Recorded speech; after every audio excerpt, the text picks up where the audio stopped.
Go. Okay, everybody, welcome to the Srimad Bhagavatam class, chapter 18, Maharaj Pariksit cursed by a Brahmin boy. This will be the virtual culmination of the first canto. And so we're pretty excited that we were able to get through the entire first canto with all these stories fully read.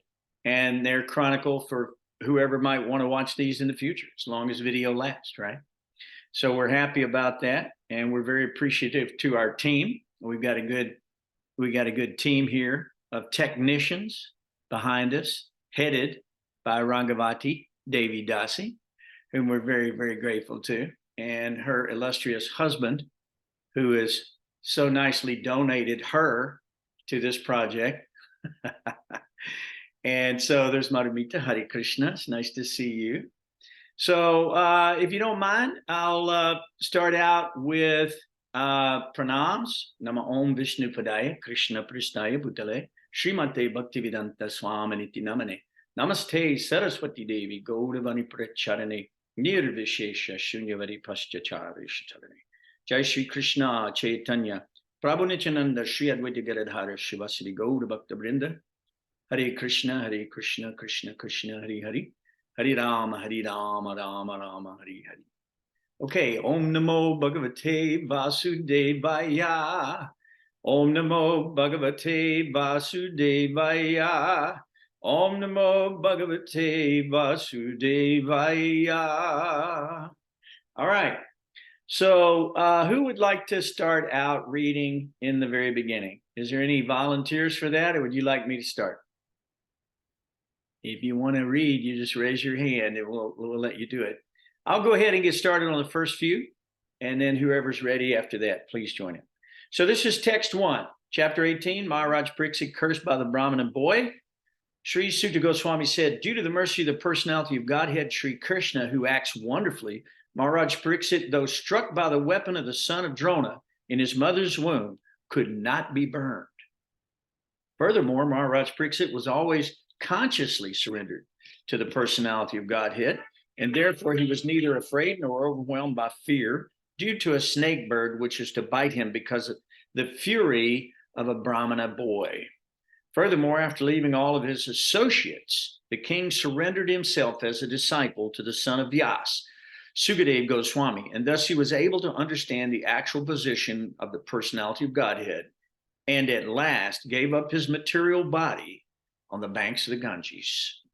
This was so because those who have dedicated their lives to the transcendental topics of the personality of Godhead, of whom the Vedic hymns sing, and who are constantly engaged in remembering the lotus feet of the Lord, do not run the risk of having misconceptions, even at the last moment of their lives.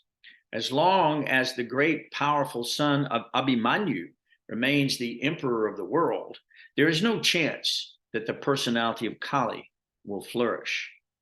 The very day and moment the personality of Godhead, Lord Sri Krishna, left this earth, the personality of Kali, who promotes all kinds of irreligious activities, came into the world. Maharaj Pariksit was a realist. Like the bees who only accept the essence of a flower, he knew perfectly well that in this age of Kali, auspicious things produce good effects immediately, whereas inauspicious acts must be actually performed to render effects. So he was never envious of the personality of Kali. Maharaj Pariksit considered that the less intelligent men might find the personality of Kali to be very powerful, but that those who are self-controlled would have nothing to fear.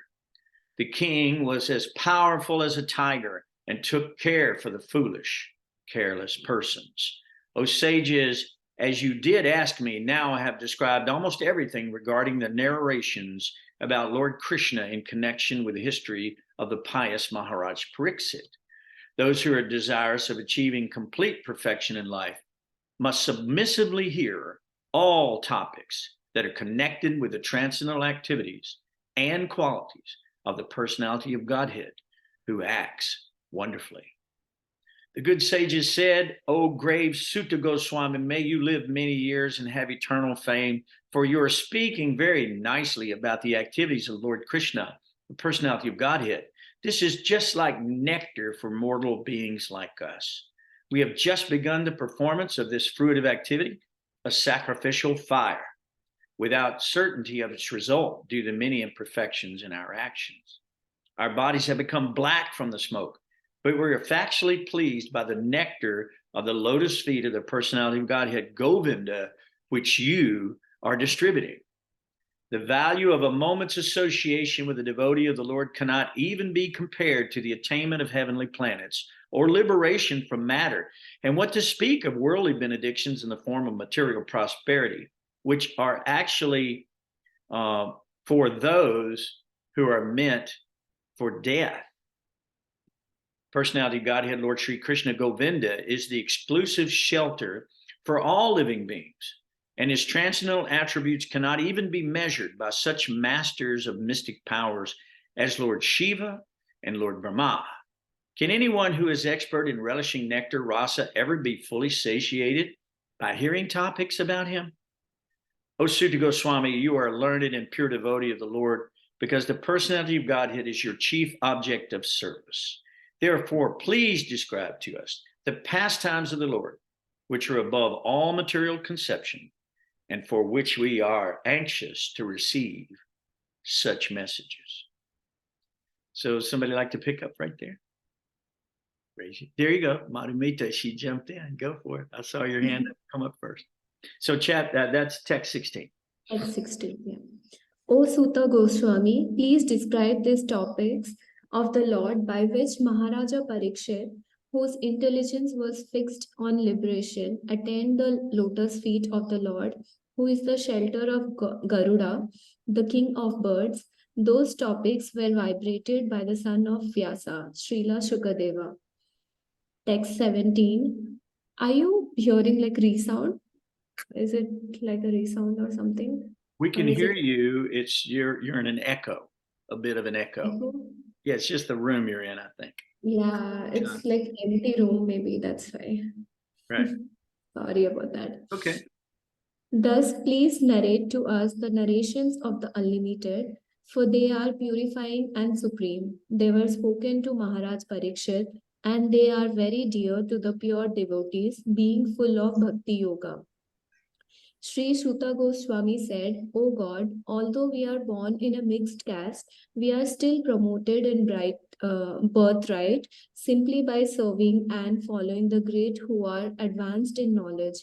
Even by conversing with such great souls, one can without delay cleanse oneself of all disqualifications resulting from lower births. And what to speak of those who are under the directions of the great devotees, chanting the holy name of the Unlimited, who has unlimited potency, the personality of Godhead, unlimited the potency and transcendental by attributes, is called Ananta, the Unlimited.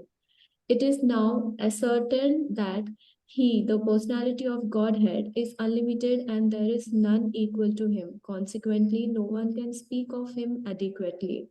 Great demigods cannot obtain the favor of the goddess of fortune even by prayers, but this very goddess renders service unto the Lord, although he is unwilling to have such service.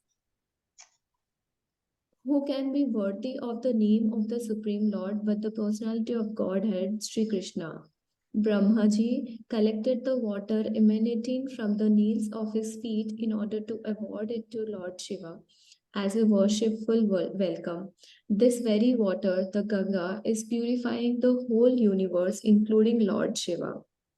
Self-controlled persons who are attached to Supreme Lord Sri Krishna can all of a sudden give up the world of material attachment, including the gross body and subtle mind, and go away to attain the highest perfection of the renounced order of life, by which non-violence and renunciation are consequential. O Rishis, who are as powerfully pure as the sun, I shall try to describe to you the transcendental pastimes of Vishnu as far as my knowledge is concerned. As the birds fly in the sky as far as their capacity allows, so do the learned devotees describe the Lord as far their realization allows. Once upon a time, Maharaj Pariksit, while engaged in hunting in the forest with bow and arrows, became extremely fatigued, hungry, and thirsty while following the stags. While searching for a reservoir of water, he entered the hermitage of the well known Samiksha Rishi and saw the sage sitting silently with closed eye. The Muni's sense organs, breath, mind, and intelligence were all restrained from material activities, and he was situated in a trance apart from the three wakefulness, dream, and unconsciousness, having achieved a transcendental position qualitatively equal with the Supreme Absolute.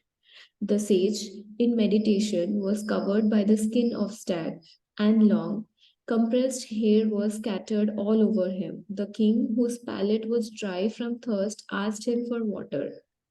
The king, not received by any formal welcome by means of being offered a seat, place, water, and sweet addresses, considered himself neglected, and so thinking, he became angry.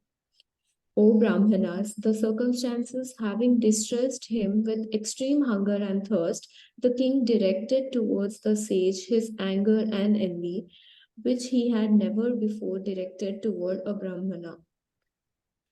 While leaving, the king, being so insulted, picked up the lifeless snake with his bow and angrily placed it on the shoulder of the sage. Then he returned to his palace. Okay, very, very good. So who would like to read next? 31. That's on 31. Roshan, have you got your chapter opened up?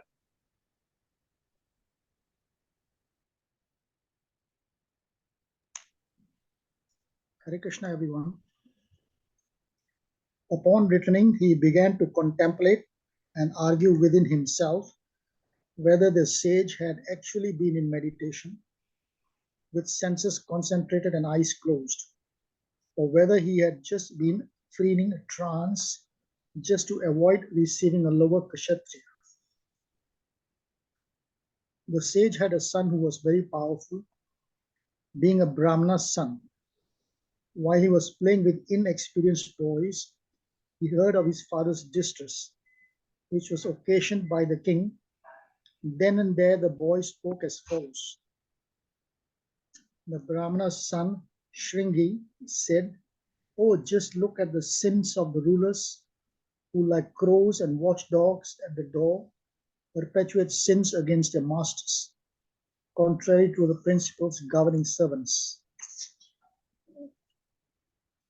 The descendants of the kingly order are definitely designated as watchdogs, and they must keep themselves at the door.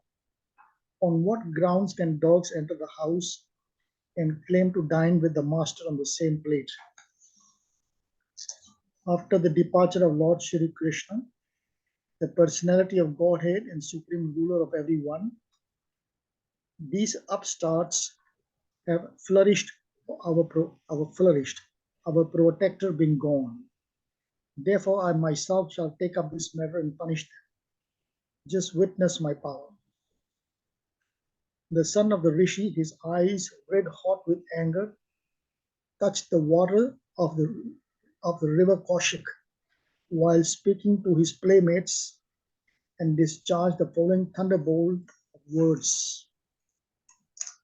The Brahmana's son cursed the king thus: "On the seventh day from today, a snake bird will bite the most wretched one of that dynasty, Maharaja Pariksit, because of his having broken the laws of etiquette by insulting my father."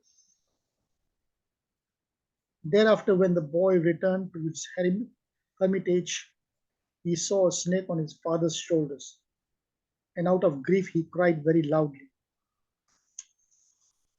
O Brahmanas, the Rishi who was born in the family of Angira Muni, hearing his son crying, gradually opened his eyes and saw the dead snake around his neck. He threw the dead snake aside and asked his son why he was crying, whether anyone has done him harm. On hearing this, the son explained to him what has happened. The father heard from his son that the king has been cursed, although he should never have been condemned, for he was the best among all human beings. The rishi did not congratulate his son, but on the contrary began to repent, saying, Alas, what a great sinful act was performed by my son. He was awarded heavy punishment for an insignificant offense. Oh, my boy, your intelligence is immature, and therefore you have no knowledge that the king, who is the best among human beings, is as good as the personality of Godhead. He is never to be placed on an equal footing with common men. The citizens of the state live in prosperity, being protected by his unsurpassable powers. My dear boy, the Lord who carries the wheel of a chariot is represented by the monarchical regime. And when this regime is abolished, the whole world becomes filled with thieves, who then at once vanquish the unprotected subjects like scattered limbs. Okay. All right. Thank you, Roshan. We appreciate that. We're going to run out of verses on this chapter quicker than I thought, so we may go a little farther. I know that Rangavati's sitting over there, and also, who else do we have? Oh, Brock. Got Brock Brock? as well. There he is. Maybe Brock could read. I'd love to hear your voice a minute. Could you read from text 44, right, Roshan? Yes. Yes. Please read text from text 44. Brock. Okay. Due to the termination of the monarchical regimes and the plundering of the people's wealth by rogues and thieves, there will be great social disruptions. People will be killed and injured, and animals and women will be stolen. And for all these sins, we shall be responsible. At that time, the people in general will fall systematically from the path of a progressive civilization in respect to the qualitative engagements of the castes and the orders of society and the Vedic injunctions. Thus, they will be more attracted to economic development for sense gratification, and as a result, there will be an unwanted population on the level of dogs and monkeys. The Emperor Pariksit is a pious king. He is highly celebrated and is a first-class devotee of the personality of Godhead. He is a saint amongst royalty, and he has performed many horse sacrifices. When such a king is tired and fatigued, being stricken with hunger and thirst, he does not at all deserve to be cursed. Then the Rishi prayed to the all-pervading personality of Godhead to pardon his immature boy, who had no intelligence and who committed the great sin of cursing a person who was completely free from all sins, who was subordinate and who deserved to be protected. The devotees of the Lord are so forbearing that even though they are defamed, cheated, cursed, disturbed, neglected, or even killed, they are never inclined to avenge themselves. The sage thus regretted the sin committed by his own son. He did not take the insult paid by the king very seriously. Generally, the transcendentalists, even though engaged by others in the dualities of the material world, are not distressed, nor do they take pleasure in worldly things, for they are transcendentally engaged. Okay. Very good. Thank you, Rob. Appreciate that. Rangavati, I think, is chomping at the bit. Why can't you read the first, say, 9 verses in the next chapter, if you don't mind, chapter 19, because they continue the story. Sri Sukadev Goswami said, while returning home, the king, Maharaja Pariksit, felt that the act he had committed against the faultless and powerful Brahmana was heinous and uncivilized. Consequently, he was distressed. King Pariksit thought, due to my neglecting the injunctions of the Supreme Lord, I must certainly expect some difficulty to overcome me in the near future. I now desire without reservation that the calamity come now, for in this way I may be freed for the sinful action and not commit such an offense again. I am uncivilized and sinful due to my neglect of Brahminical culture, God consciousness, and cow protection. Therefore, I wish that my kingdom, strength, and riches burn up immediately by the fire of the Brahmana's wrath, so that in the future I may not be guided by such inauspicious attitudes.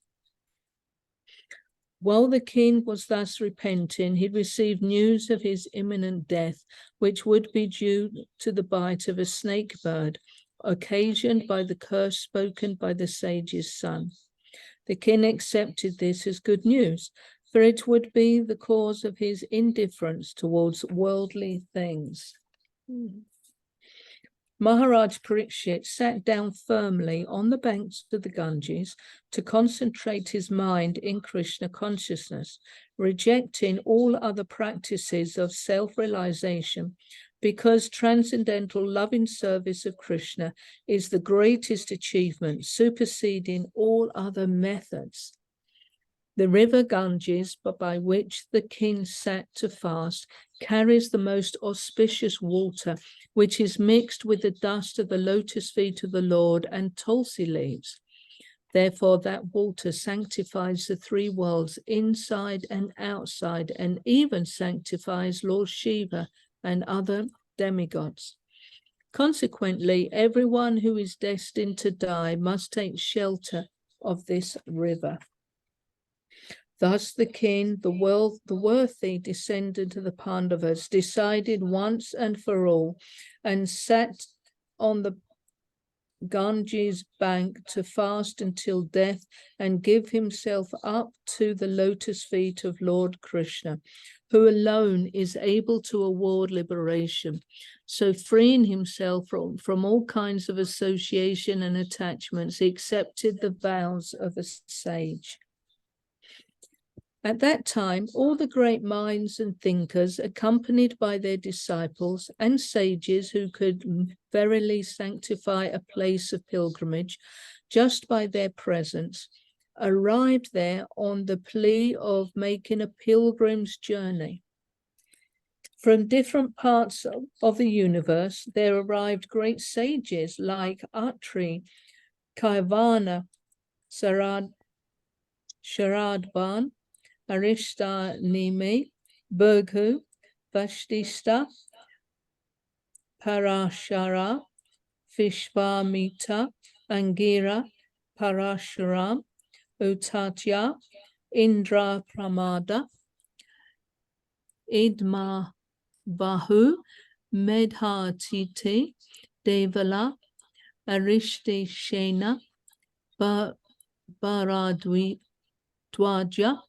Gautama, Pipalada, Maitreya, Urva, Kavasha, Kumbhayoni, Dvaipayana, and the great personality Narada. Hare Krishna. Well, they're all there, aren't they? Yeah. They're ready. They're ready to hear this speaking of the Bhagavatam.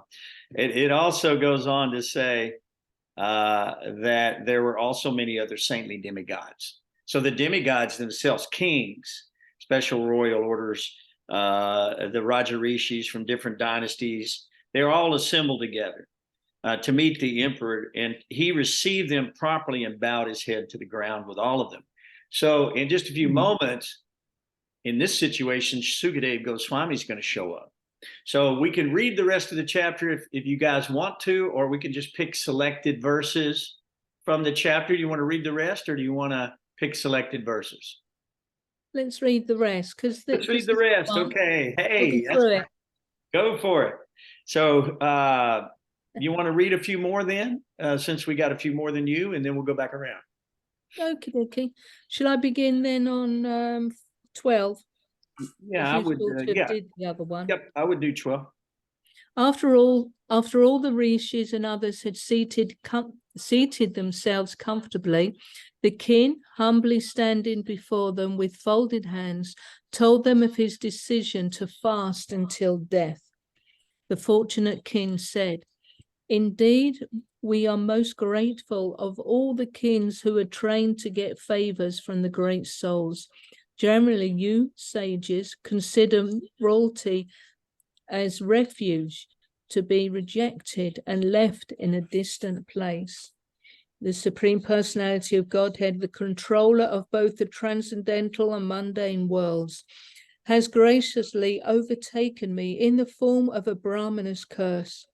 Due to my being too much attached to family life, the Lord, in order to save me, has appeared before me in such a way that only out of fear I will detach myself from the world. O Brahmanas, just accept me as completely surrendered soul, and let Mother Ganga, the representative of the Lord, who accepts me in that way, for I have already taken the lotus feet of the Lord into my heart. Let the snake bird, or whatever magical thing the Brahmana created, bite me at once. I only desire that you all continue singing the deeds of Lord Vishnu. Again, offering obeisances unto all you Brahmanas, I pray that if I should again take my birth in the material world, I will have complete attachment to the unlimited Lord Krishna, association of his devotees, and friendly relations with all living beings. Okay. Who wants to get a little bit more of this? I can do that. Okay.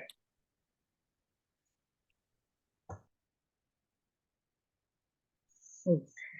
You ready? In perfect self-control, Maharaj Pariksit sat down on a seat of straw, with straw roots facing the east, placed on the southern banks of the Ganges, and he himself faced the north. Just previously, he had given charge of his kingdom over to his son.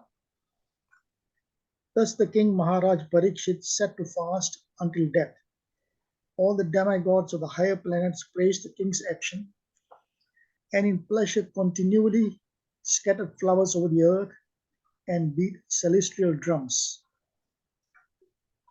All the great sages who were assembled there also praised the decision of Maharaj Pariksit, and they expressed their approval by saying, "Very good." Naturally, the sages are inclined to do good to common men, for they have all the qualities, powers of the Supreme Lord. Therefore, they were very much pleased to see Maharaj Pariksit, a devotee of the Lord, and they spoke as follows. The sages said, "O chief of all the saintly kings of the Pandu dynasty, who are strictly in the line of Lord Sri Krishna, it is not at all astonishing that you give up your throne, which is decorated with the helmets of many kings, to achieve eternal association with the personality of Godhead. We shall all await here until the foremost devotee of the Lord, Maharaj Pariksit, returns to the supreme planet, which is completely free from all mundane contamination and all kinds of lamentation." All that was spoken by the great sages was very sweet to hear, full of meaning, and appropriately presented as perfectly true. So after hearing them, Maharaj Pariksit, desiring to hear of the activities of Lord Sri Krishna, the personality of Godhead, congratulated the great sages. The king said, "O great sages, you have all very kindly assembled here, having come from all parts of the universe.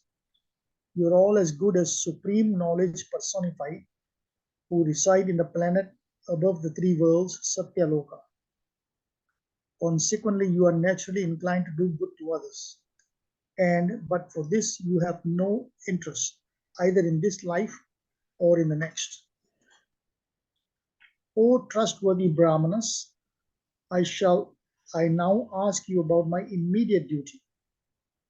Please, after proper deliberation, tell me of the unalloyed duty of everyone in all circumstances, and especially of those who are just about to die." At that moment, there appeared the powerful son of Vyasadeva, who traveled over the earth, disinterested and satisfied with himself. He did not manifest any symptoms of belonging to any social order or status of class. He was surrounded with women and children, and he dressed as if others had neglected him. This son of Vyasadeva was only 16 years old. His legs, hands, thighs, arms, shoulders, forehead, and other parts of his body were all delicately formed. His eyes were beautifully wide, and his nose and ears were highly raised. He had a very attractive face, and his neck was well formed and beautiful like a conch shell. His collarbone was fleshy, his chest broad and thick, his navel deep, and his abdomen beautifully striped. His arms were long, and curly hair was strewn over his beautiful face. He was naked, and the hue of his body reflected that of Lord Krishna. He was blackish and very beautiful due to his youth. Because of the glamour of his body and his attractive smiles, he was pleasing to women. Although he tried to cover his natural glories, the great sages present there were all expert in the art of physiognomy, and so they honored him by rising from the seats. Wow. Maharaj Pariksit, who is also known as Vishnurata, one who is always protected by Vishnu, bowed his head to receive the chief guests of Dev Goswami. At that time, all the ignorant women and boys ceased following Srila Sukdev. Receiving respect from all, Sukdev Goswami took his exalted seat. Okay. All right. Let's give Brock another shot at that, if you don't mind, Roshan. We're gonna let Brock pick it up at 30, text 30. Roshan, that was very nice. Thank you. Very nice. Okay, thank you. Sukadeva Goswami was then surrounded by saintly sages and demigods, just as the moon is surrounded by stars, planets, and other heavenly bodies. His presence was gorgeous, and he was respected by all. The sage Sri Sukadeva Goswami sat perfectly pacified, intelligent, and ready to answer any question without hesitation. The great devotee Maharaja Pariksit approached him, offered his respects by bowing before him, and politely inquired with sweet words and folded hands. The fortunate King Pariksit said, "O Brahmana, by your mercy only you have sanctified us, making us like unto places of pilgrimage, all by your presence here as my guest. By your mercy we, who are but unworthy royalty, become eligible to serve the devotee. Simply by our remembering you, our houses become instantly sanctified. And what to speak of seeing you, touching you, washing your holy feet, and offering you a seat in our home. Just as the atheist cannot remain in the presence of the personality of Godhead, so also the invulnerable sins of a man are immediately vanquished in your presence, O saint, O great mystic.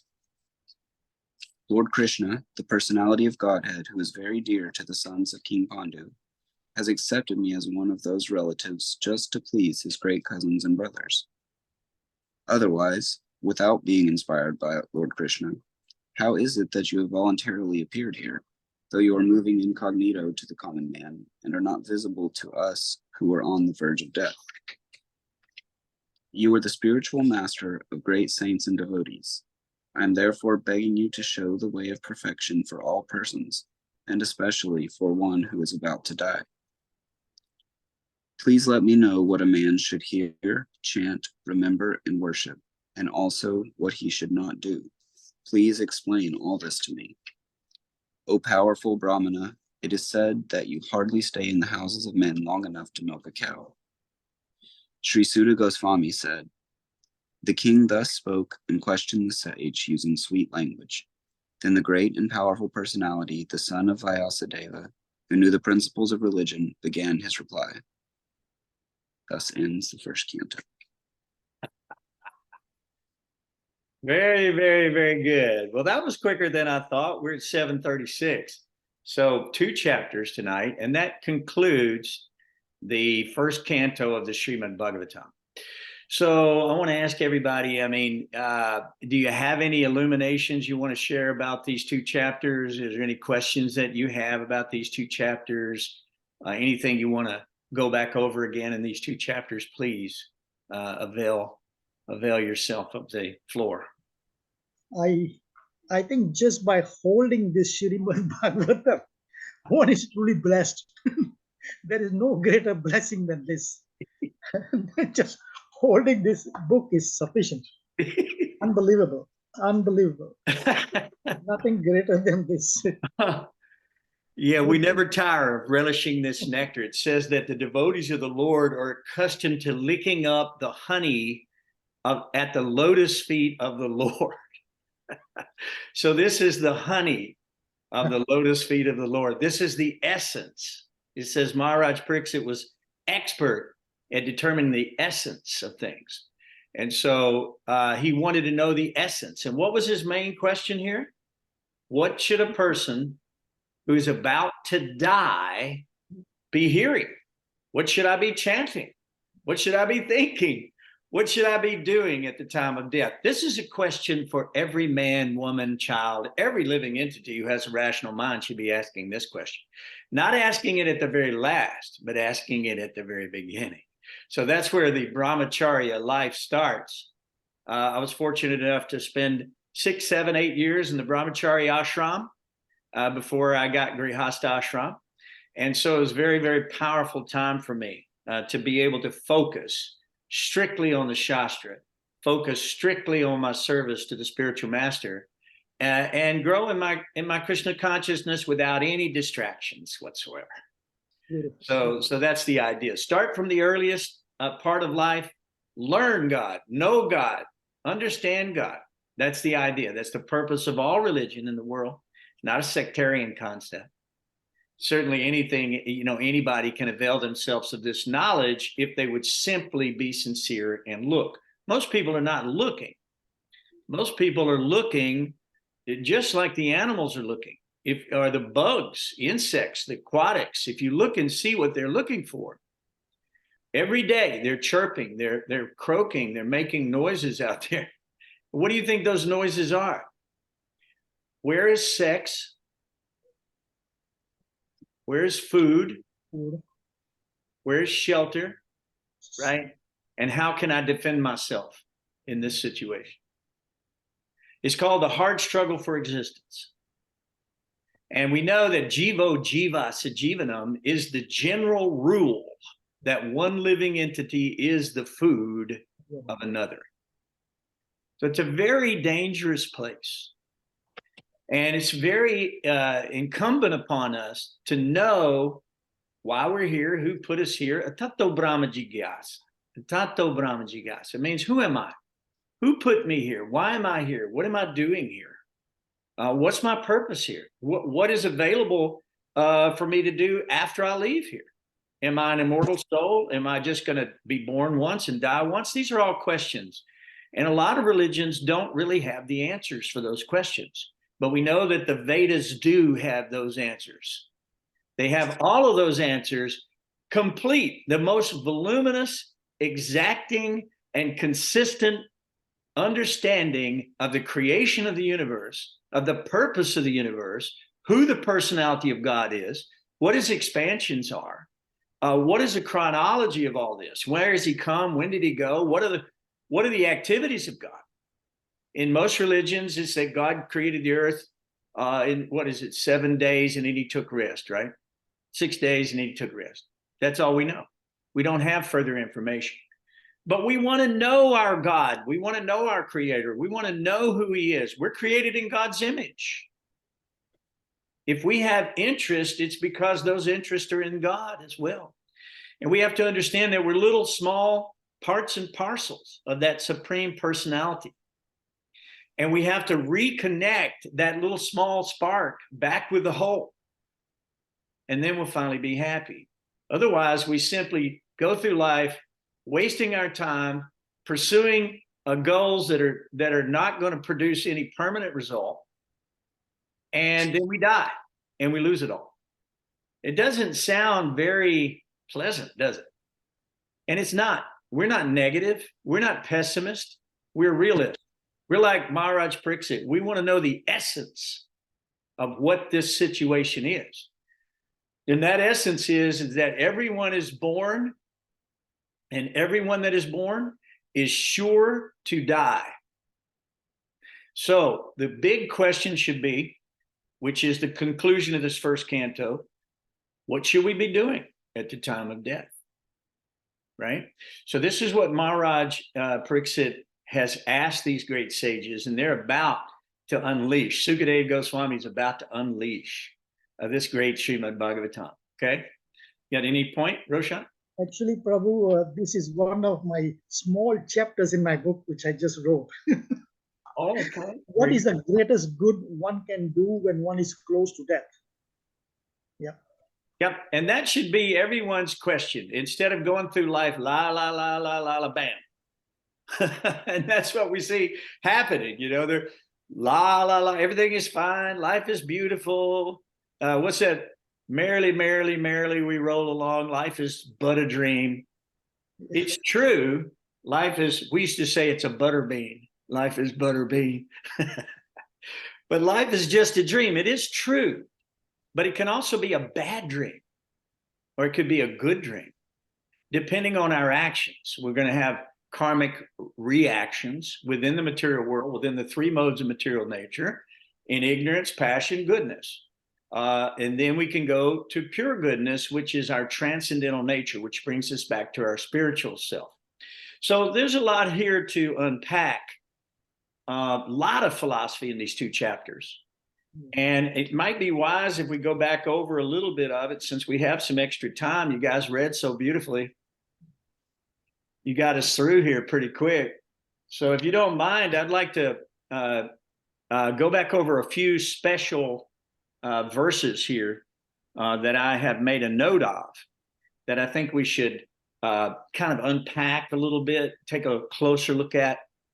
The first one is that in the first text of chapter 18, Sri Sukadeva Goswami said, due to the mercy of the personality of Godhead, Sri Krishna, who acts wonderfully, Maharaj Pariksit, though struck by the weapon of the son of Drona in his mother's womb, could not be burned. He could not be burned. So there's a great axiom that says, if God is for you, who can be against you? Right? If God is for you, no one can be, they can be against you, but they can't win. So Ashvatthama's weapon was coming, and Uttara, his mother, was praying to Krishna, please protect my embryo in the womb, right?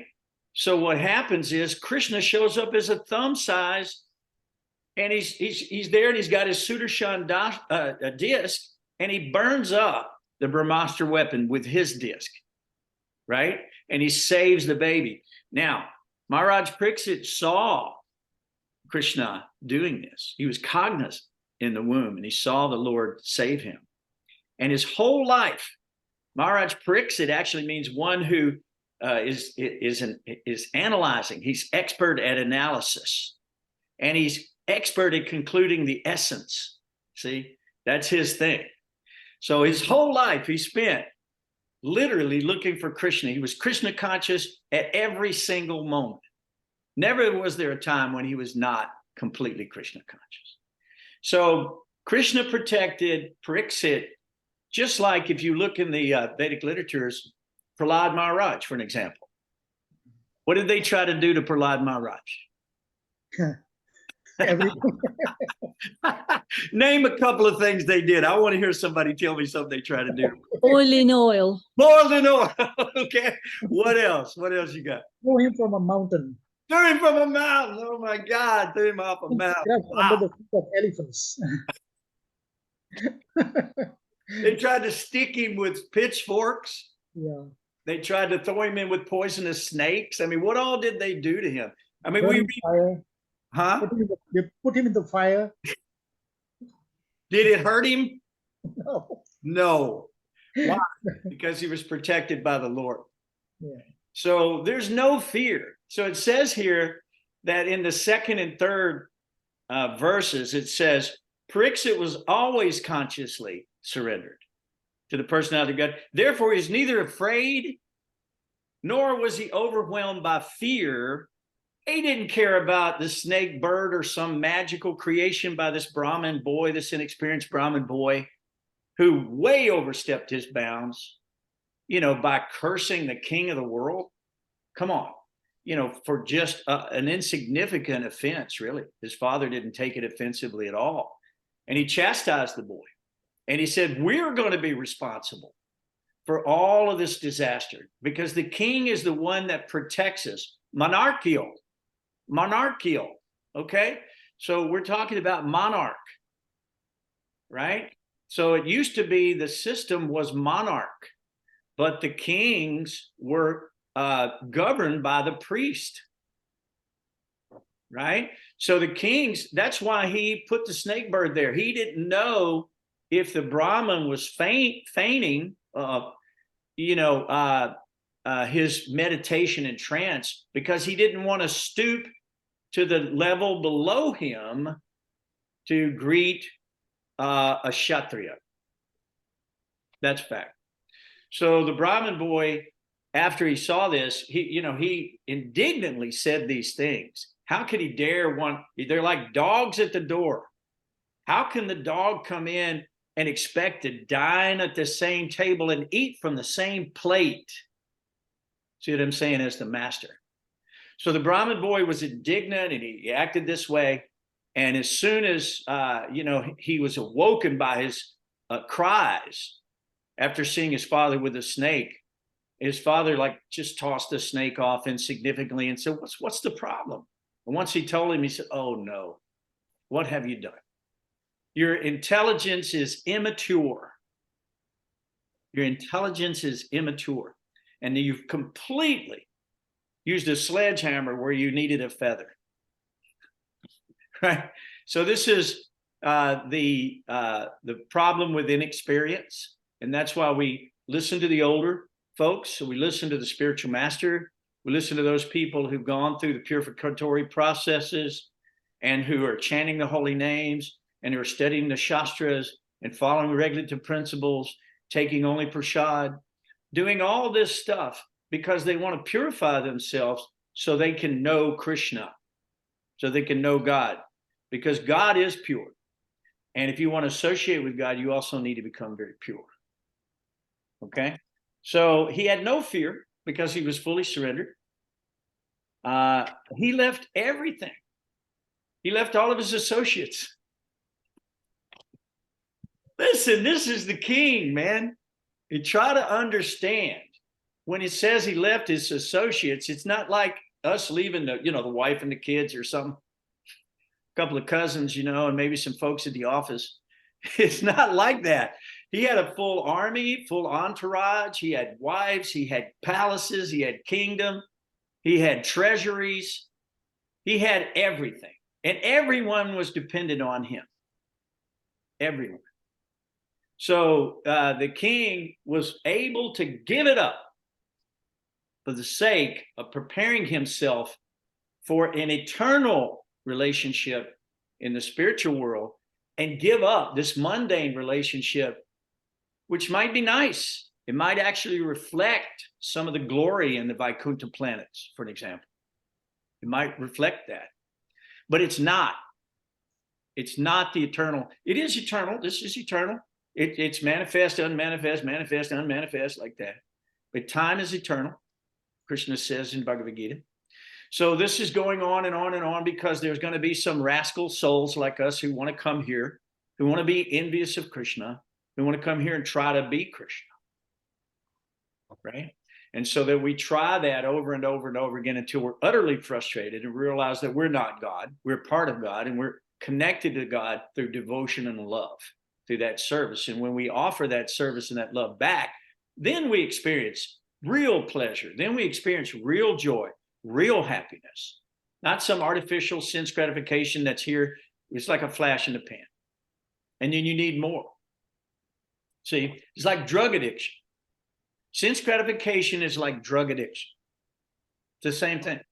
You can take any sense of the body or the mind, and you can allow it to obsess over any object of sense gratification. and you can become perverted. You can become completely mad with it. You can be driven by it just so powerfully that it causes people to commit crimes. When they know that their life is in jeopardy, they're still committing these crimes because they can't control that urge, that obsession to satisfy their senses. So if we're going to have to be obsessed with something, going to have to be addicted to something, make it Krishna. Make it Krishna.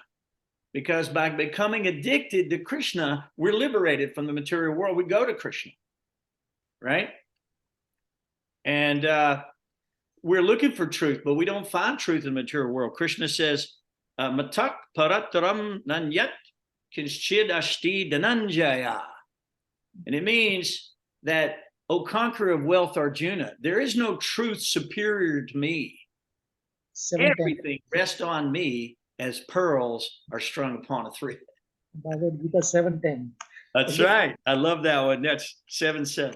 So very, very, very succinct information that we need to be able to arrange our lives. We understand where it's all coming from.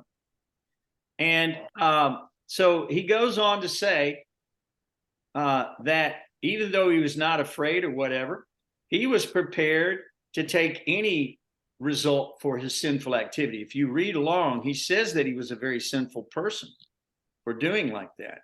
Now, I think that's in the next chapter. We'll go over that verse too in a moment. But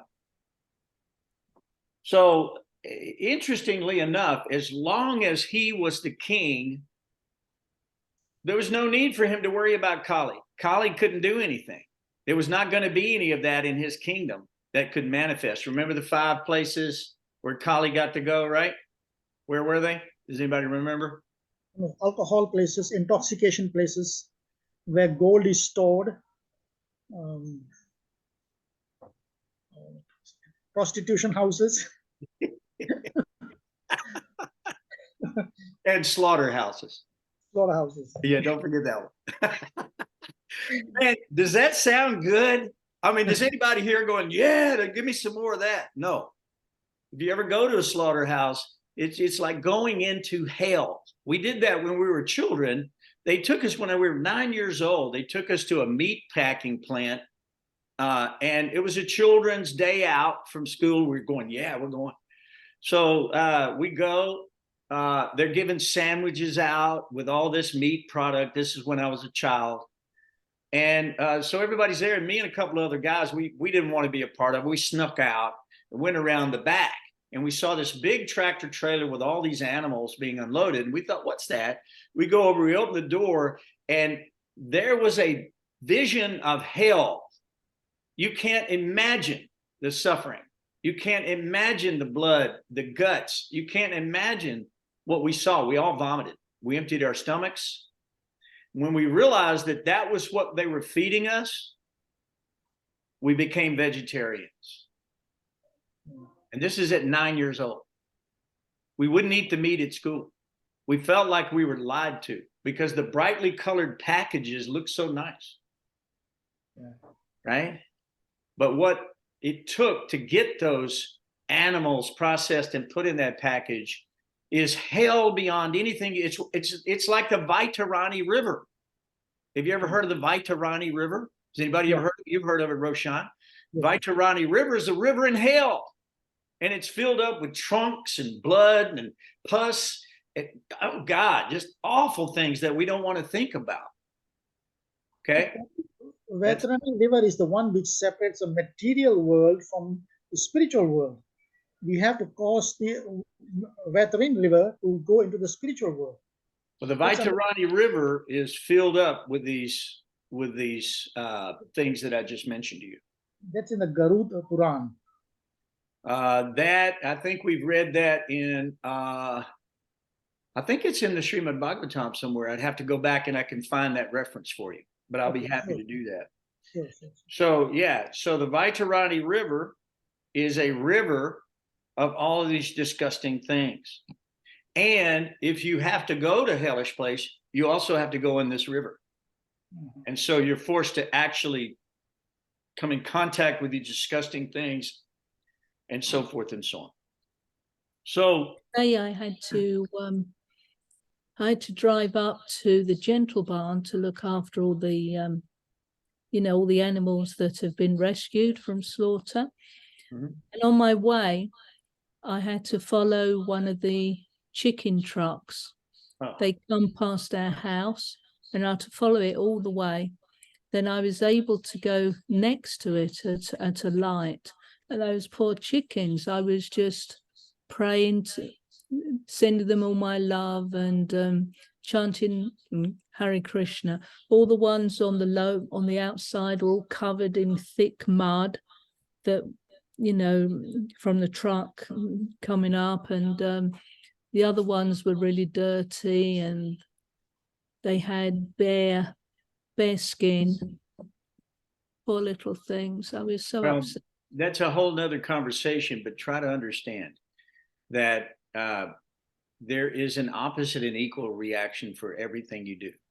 So in the Bhagavatam, it says that for every hair on the body of the animal that's being slaughtered, yes. every hair, you take a birth and you're slaughtered in the same way that you slaughtered that animal.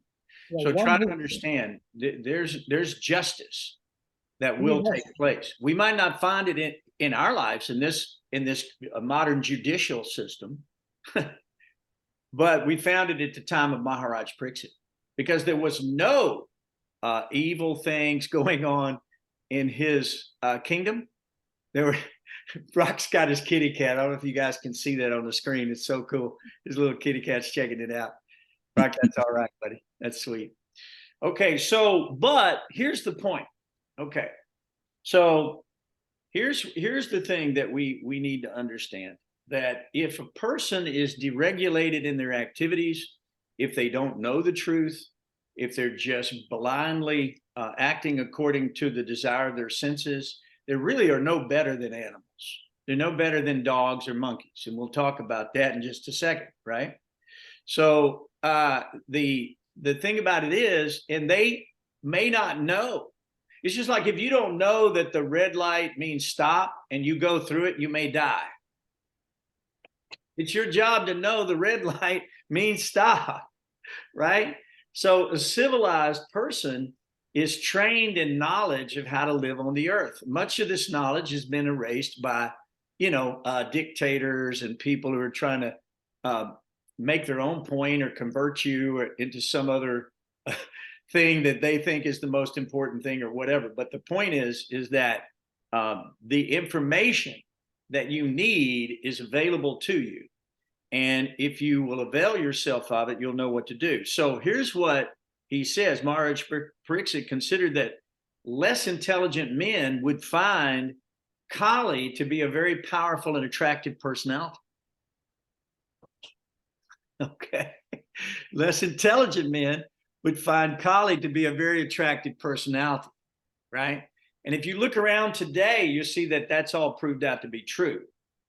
Because yesterday we did a nice memorial for Chardashna, my dear god brother, who was one of Prabhupada's early disciples, first one to distribute big books and do such a great. I was on his Sankirtan party. He actually distributed Bhagavad Gita to me, and literally I read the book 3 times and moved in. So he changed my life by distributing this information to me. This way back in '74, right? And previously I'd seen Back to Godhead magazines, but I hadn't read the whole Bhagavad Gita. After I read the Gita, I was like, this is it. There's no choice. What's the alternative? I mean, now that I know the truth, what am I going to do? I'd be a fool to neglect this information. So I wanted to study under Srila Prabhupada. And so I moved immediately into the temple after reading the book 3 times. I said, is he here? They said, no, he's not here. I said, where is he? They said, he's traveling all over the world.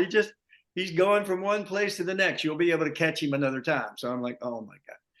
So, but anyway, so he says that the less intelligent people will be attracted, and we see the liquor stores are full.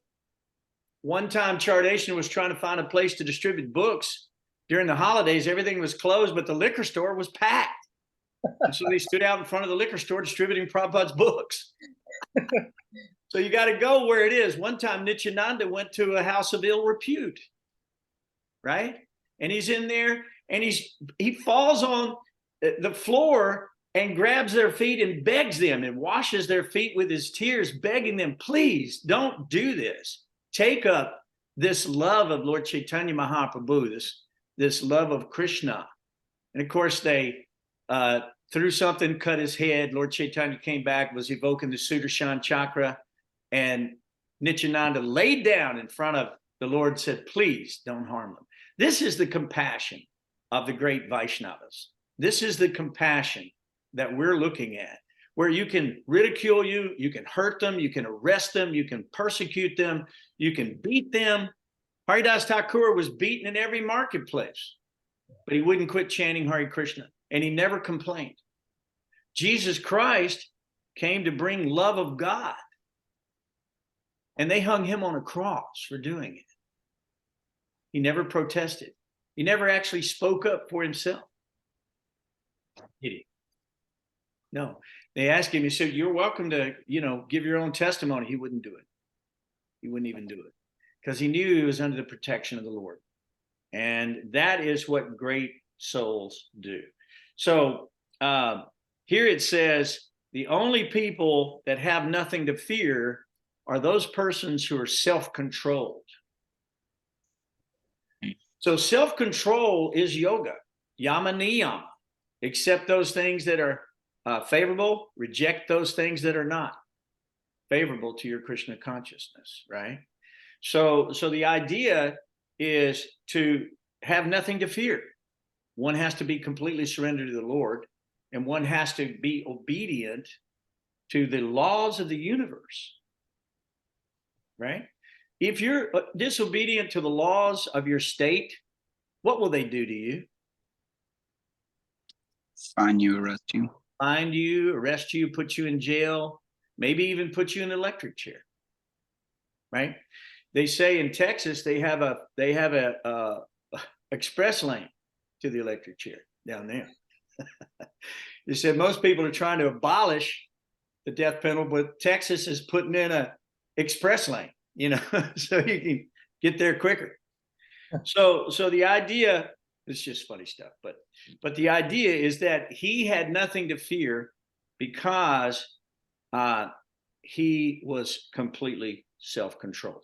So in text 10, this is a very important verse. So in text 10, and this is chapter 18, it says, those who are desirous of achieving complete perfection in life must submissively hear all topics that are connected with the transcendental activities and qualities of the personality of Godhead, who acts wonderfully. So look, the cinemas have millions of movies.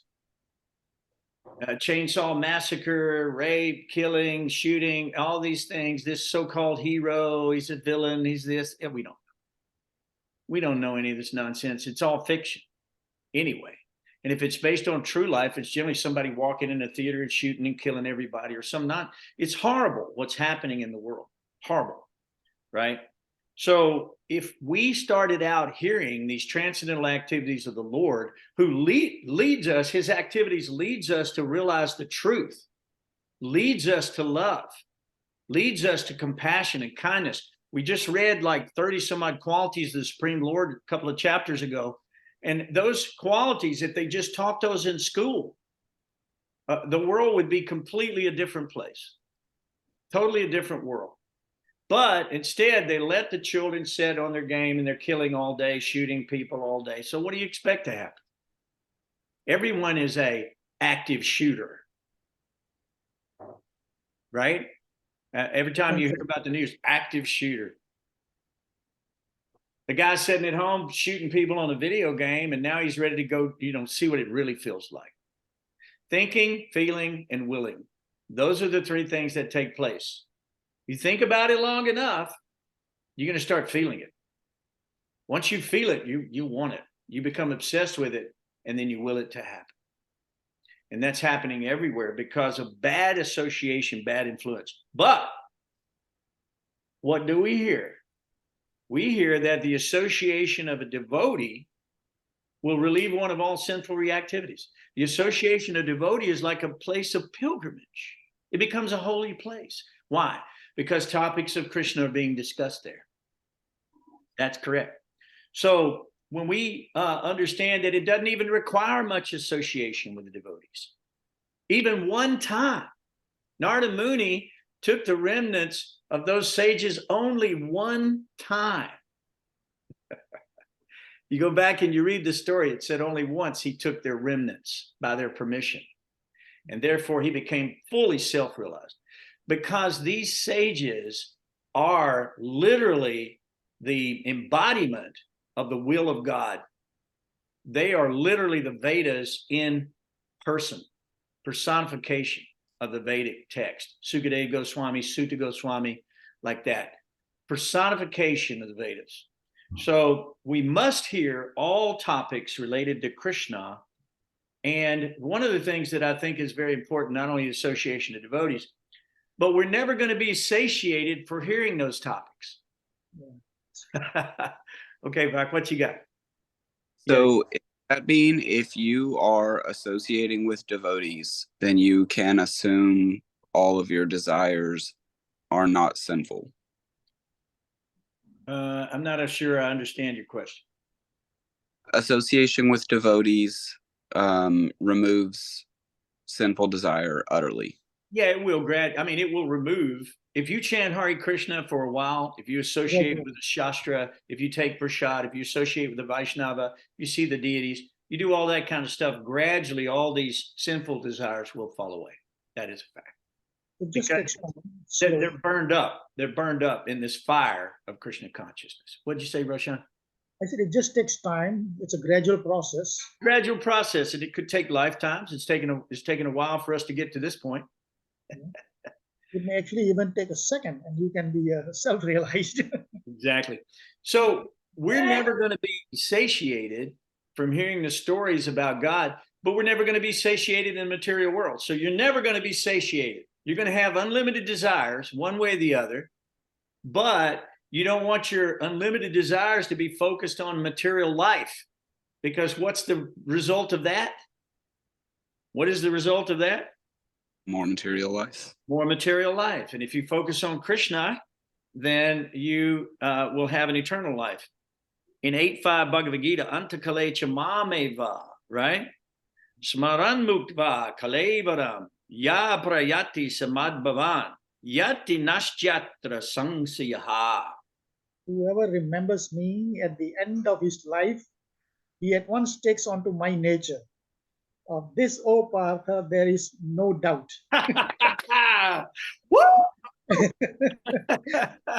Beautiful. Thank you for that recitation. Yeah, whoever quits the body at the time of death thinking of Krishna alone or wants to attain to God's nature. But if you quit the body thinking of cat or dog or sex or meat product or this or that, try to imagine. This is why he was able to actually leave his associations. That means wives, children, family, and the rest. He left it all to go meditate solely on the Lord at the time of death. So this is very, very important. Also, there's a nice little quote in here about the Ganges River in text 21 that you all should hear. And it says, who can be worthy of the name of the Supreme Lord but the personality of Godhead, Sri Krishna? Brahmaji collected the water emanating from the nails of his feet in order to award it to Lord Shiva as a worshipful welcome. This very water, the Ganges, is purifying the whole universe, including Lord Shiva. So Shiva takes that water on his head, and it comes down to us, right? So this water is purified because it contains the dust of the lotus feet of God. And everyone should avail themselves at least once of a nice bath in the Ganges River. And if you can't take a bath, I've got a bottle of Ganges water. I'll sprinkle it on your head. If you'll come over here, we'll take care of it for you and get you purified. Okay, because that is a very, very, very important thing. And that river runs throughout the whole universe. And sages get in that river and they go throughout the universe. That is also a transit way. We see rivers are the original highways, right? I mean, how the Indians got around here, they went on the rivers in their thing. So if you're not attached to Krishna, you're going to be attached to something. So one question you could ask yourself, and you should ask yourself, is this desire going to lead me to love of God, or is it going to lead me away from love of God?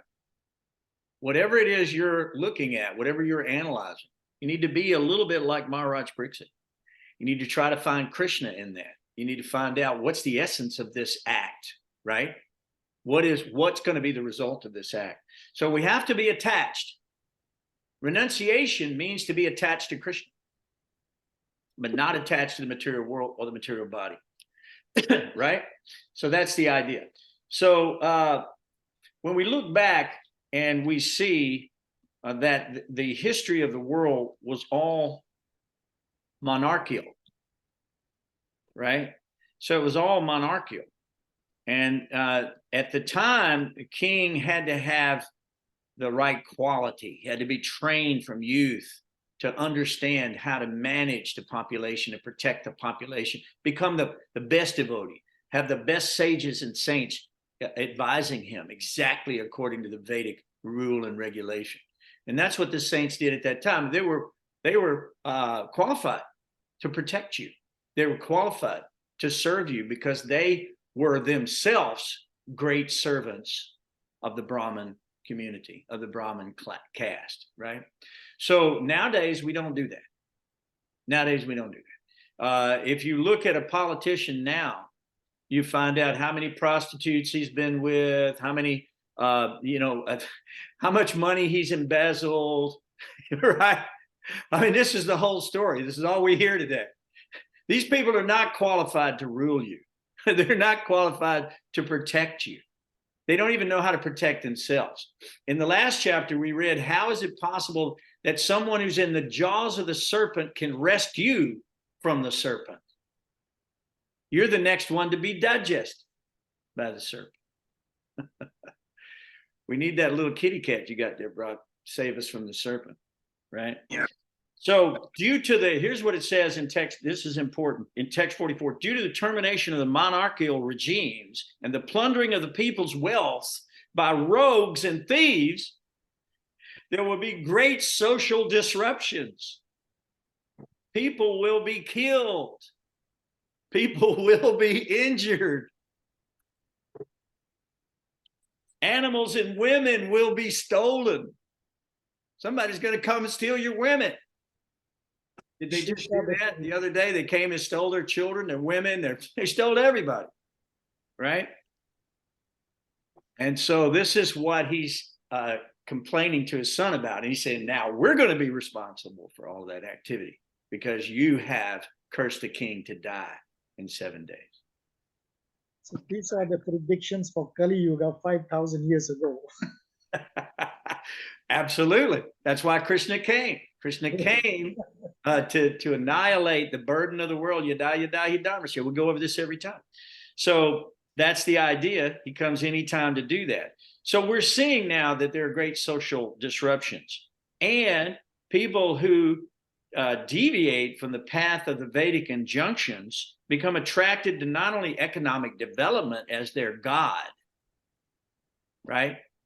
We see the money has become God, literally. But they are also creating unlimited, unwanted population on the levels of dogs and monkeys. Wow. Think about that. Okay. So let's analyze what a dog does, okay? One thing a dog does is they are loyal to their master. So we could learn something. Just like there's a chapter in the 11th canto about the the Brahman Avadut, and he says that all of these things are his spiritual master. And he talks about a tree being his spiritual master. He goes through the whole, even a prostitute is his spiritual master because he learns how to love God by seeing everything in relationship to God. That's something you should look at. But when we talk about unwanted population, you remember this was Arjuna's argument to Krishna. Just like that picture Roshan has behind his head right there of Krishna in the chariot, right? It's a beautiful picture. Arjuna didn't even want to fight. But why not? He was giving Krishna all kind of good arguments, right? What was one of his best arguments? It was that, Krishna, if we kill all these men, we're going to leave the women unprotected, and they'll become prey to unscrupulous men, and the world will be filled with unwanted progeny, which will be the ruination of the world. And so we're seeing that children who are born out of strict sex desire don't have families to raise them. They don't have good examples of people to work with them. They're easily persuaded by prostitution, by liquor, by drugs, by illegal activities, thieving and stealing and stuff. We see that it's almost like a pestilence that's taken over the world. They're coming in large groups now, and they're going into the most expensive stores, and they're taking all the stuff out of there because they feel like it's almost like a shock and awe approach, like they used when they invaded Iraq, right? It's like, we're going to bring the whole 60 of us out. We're going to take it all, and we're going to get out of here in 3 seconds, and you're not even going to have time to catch us. And then they're going to go honestly split up the booty, right? Sure. Yeah, dishonest men splitting up something honestly is an oxymoron. Right? It's not going to happen. All right. So we see that these people are now completely infatuated with Kali and what Kali stood for, which is all irreligious behaviors, right? So that it manifests itself. If you look at the life of a monkey or a dog, either one, you can find they have no scruples. They have no restrictions. They'll eat any filthy thing. They'll eat stool. They'll eat dead bodies. They eat food in the mode of ignorance or any kind of thing like that. They'll have sex with even their own relatives. They don't have, it's like pigs. They don't care. They don't care. There's no restrictions. And so our human society, which was previously very religious, even up to the last few hundred years was very religious, but now it's gone over what I call a red line, right? Because that red line is when you really start committing violence in these sinful ways. Like we're seeing armed robbery, people being shot, raped, and mugging, and people breaking into their homes and killing their children. God knows what all. This is going on every day because people are not being trained in the information that we're talking about right here. Because there is no monarch to do this for them. So, guys, look at here. It's 8:19. I probably got another 15 minutes of stuff that I could go over with. I mean, I just find more and more philosophy in these things that really need to be brought out for us to understand what Krishna is trying to say to us. But the one thing that we can all agree upon is Rajavidya, Rajaguyam, Pavitram, Idamuttamam, Pratyakshavagam Dharmyam, Sasukam Kartam Avyayam, right? What is that verse, Roshan? What is that? Is that 9:1? 9:2. 9:2. You were close, buddy.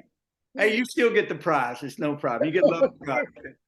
But what does it mean? It means this knowledge is the king of all knowledge, of all education, right? It's the king of all education. It's the most secret of all secrets. The most secret of all secrets is the purest of all knowledge. And because it gives direct perception of the soul by realization, it is the perfection of religion. It is everlasting, and it is joyfully performed. Susukam kartum avyayam. It's very delicious. So we're licking the honey of Krishna's lotus feet in all these chapters, And there are lots of other things I'd like to go over with you, but let me just do one more and we'll finish it. So this is in the next chapter. Boy, if you just look at the first part of this chapter, it's replete. It's just replete. So Maharaj Pariksit felt like what he was done was wrong. He did. He felt like it was wrong. And he felt like he had neglected the injunctions of the Shastra, and that he expected something like that to take place. I see Bhavananda's finger. Is there's something you're trying to? He's blessing us. He's blessing us, right? That's what he did. All right. So it says he knows that difficulty is going to overcome him in the near future because of his sinful action, and he actually welcomes it. Because he says if it comes and burns up everything, burns him up, burns everything, let it all come, he doesn't care, because in this way he could be freed of the sinful action and not commit such an offense again. See, this is the key, guys. And Christ Jesus said when he saw Mary at the well, she was about to be stoned for adultery, right? And he said, those of you who have not sinned, you can cast the first stone. So everybody dropped the rock and left. This was also done for Gorka Shore by Bhaktisiddhanta at another time. He said, anyone who hasn't sinned, then you can conduct the ceremony. Everybody left. Everybody left. So, yeah, they're not qualified. So, but what did he tell her? He said, go your way and sin no more. That's what he said. So Maharaj Pariksit is saying the same thing. He said that I should be freed from the sinful act by the punishment that I deserve, and then I shall not commit such an act, an offensive act, ever again. So our idea is to learn that from his life, that he himself was willing to take on his shoulders whatever punishment was required. And he said these words, I am uncivilized. This is the king of the world, a saintly king. I am sinful due to my neglect of Brahminical culture, God consciousness, and cow protection. Therefore, I wish that my kingdom strength, riches burn up immediately by the fire of the Brahman's wrath, so in the future, I may not be guided by such inauspicious attitudes.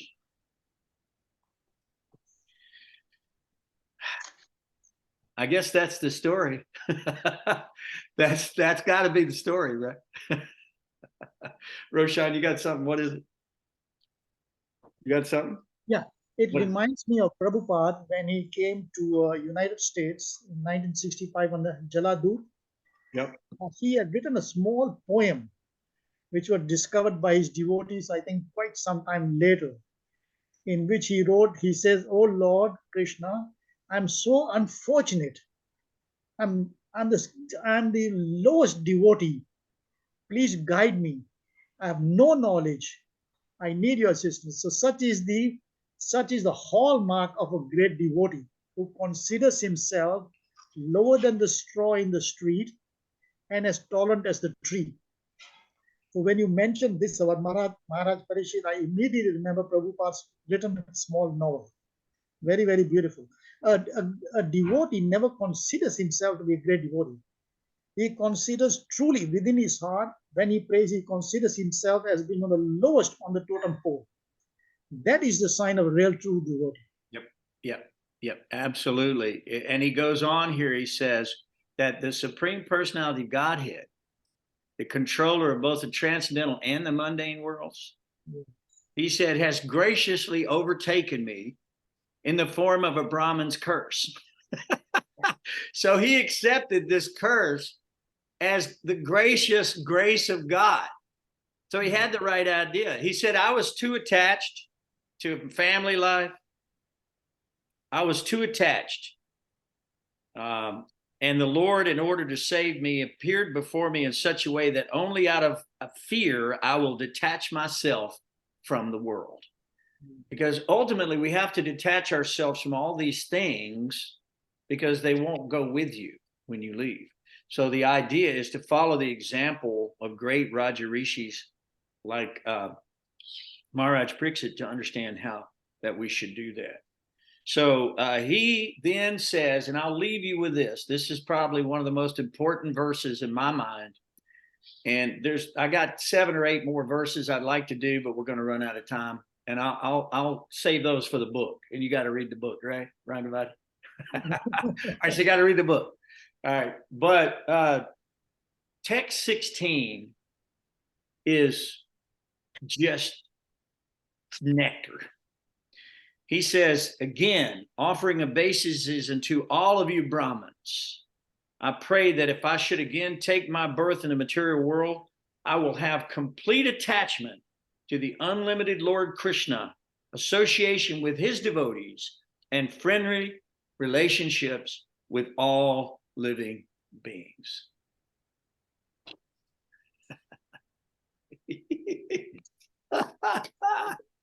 I love it. I love it, guys. And I'm so happy that you guys are here to hear this. Deathless nectar is what we call it. It's deathless nectar because simply by hearing it, you are becoming immortal, transcendental in your self-same body. You'll have your Swarup city. You'll go back to the spiritual world. Everything that you wanted here that you couldn't get, you got in the spiritual world. Here, it's a shadow. Here, substance is not real. It doesn't last. There's always some reaction for action here. It's fraught with difficulty. It's no place for a lady or a gentleman. This world is brute. This world is a place of war, of fighting, of suffering, a place of dissension, especially in the Kali Yuga. So Krishna's made it so simple for us in the Kali Yuga that Harinama, Harinama, Harinama Eva Kevalam. Here we are. All we need to do is chant God's names, call on God's names, and God will appear in your life. And then all inauspicious things will go away, just as if the sun is rising on the cold morning like it did this morning. So beautiful. And we saw all the frost melt, and all of the little animals came back out. We're playing happily in the eye vision of God. So that's all I've got for you tonight. I mean, I could go on, but you have to read the book. I think Prabhupada used to say, this is no place for nice men and women. Yeah, it's a dangerous place. There's danger at every step. So we don't want to take any risk here. We want to be safe. We want to take shelter of those great souls. So who was present during this great presentation of Sukdev Goswami? I just want to mention the names. So all the 7 great rishis are here, from whom the progeny of all this entire universe comes from. So one is Atri, one is Brigu, Vashisht, which is the 7th Manu, Vishwamitra we know, and Parsuram is an incarnation is here. Devala, Lord Krishna mentions that Bharadwaj is another great rishi, including Gautam, and Maitreya is also one of the greatest. And Ved Vyas was there, Dvaipayana. So all the great rishi and Narad. That's the star chamber. They're all there. Anything you can imagine, they were all there. And many more demigods and Raja Rishis from all over the universe came there for Young that Rajas. discourse. Yeah, for that discourse. So So very, very good stuff, guys. And I'm so grateful to you. We've gone to 8:30 tonight, so we better stop, before we're going to get in trouble with Rangavati. And, nobody wants to do that. You can ask Bhavananda. He'll tell you. Oh, it's tough. It's tough. Governor must be waiting for food. So please accept my respects and my obeisances, and I'm grateful to you to be here tonight. And we are going to continue with these classes. Now we're going to be selecting certain stories. So Rangavati will cue you on which stories that we're going to be selecting. We're not going to be going through. We went through the whole first canto because everything in it's, you got to have it all. There's nothing in there that you don't need. It's essential reading. And everything's essential about Srimad Bhagavatam. Don't misunderstand. But what I'm saying is we'll pick out select stories that I think will be easier to grasp and people can kind of get their head around, because we want to leave something behind for people to study. So, okay, guys. Was Huh? was it common back then for Brahmana's words to have actual impact? Yes. Like the was. Yes. As a matter of fact, mantras can do all kind of amazing things. And Brahmana's curses, Krishna doesn't even remove those. If a Brahmin curses you, you know, Krishna is not going to step in and save you. That's the way it works. Yeah. So, you know, Krishna, he supports the Brahmins. And, you know, just like I think in the Bible, Jesus said, whatever covenant I make on the earth, you know, is also made in heaven, because the word of the Brahmin is true, and Krishna will manifest those words, whatever the Brahmana is saying. So that curse couldn't be removed. And back in those days, those powers, those mystic siddhas, Lahima, Mahima, you know, all of those mystic siddhas were very real for these sages. These guys didn't sit around and watch TV all day. You know what I'm saying? They were busy chanting. They were busy in their austerities and their prayers, and they were not being distracted by jet planes blowing through the sky and all kind of nonsense. You know, they were there in deep meditation at the hermitage, at the ashram.